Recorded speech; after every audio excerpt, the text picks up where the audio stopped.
After boarding the plane, I realized that my window seat had already been taken by a pregnant woman. She spoke as if it were the most natural thing in the world. "I'm pregnant. This seat is more comfortable. You can just sit somewhere else." Her husband sitting beside her had his legs crossed and didn't even bother to look up. I didn't argue. I didn't raise my voice. I didn't call a flight attendant. Instead, I calmly pulled out my phone, paid to upgrade to first class, and quietly sat there sipping wine and eating steak. 13 minutes later, a wave of crying erupted from economy class. A flight attendant rushed over to find me, clearly panicked. "Ma'am, could you please come back for a moment?" I set my glass down slowly.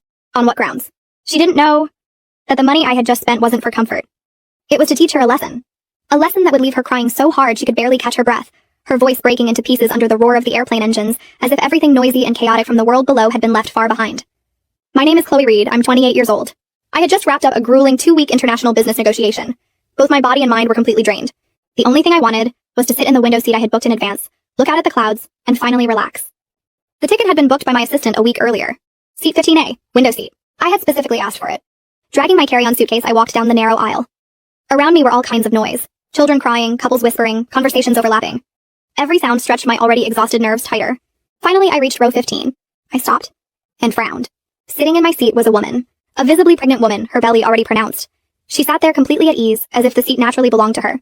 I took a slow breath, suppressing the irritation rising inside me, and spoke as politely as I could. "Hi, I think that's my seat." Hearing my voice, she lazily turned her head and looked me up and down. Her gaze was filled with judgment, and a hint of arrogance. "What is it?" she asked calmly. I pointed at the seat and showed her my boarding pass. "This is seat 15A, it's mine." Her eyes flicked briefly over the boarding pass, but she made no move to stand. Instead, she gently rubbed her belly and leaned back more comfortably. "But I'm pregnant," she said, "and I'm pretty far along. The window seat is more comfortable, and I won't get bumped by people walking in the aisle." Her voice wasn't loud, but it was loud enough for the surrounding rows to hear clearly. "You're young. Any seat is fine for you. Just consider it helping out a pregnant woman." Her tone was casual, as if my giving up the seat was the obvious and unquestionable thing to do. Before I could respond, the man in seat 15B spoke up. Her husband. He had been lounging there the entire time with his legs crossed, head down. Now he clicked his tongue impatiently without even looking at me. "It's just a seat. Why make such a big deal out of it? My wife is pregnant. Do you think she's lying to you? Just find another seat and sit down already. You're blocking the aisle and holding everyone up." His tone was even worse than hers. It was the way someone scolds a child who doesn't know better. Immediately, all eyes around us turned toward me.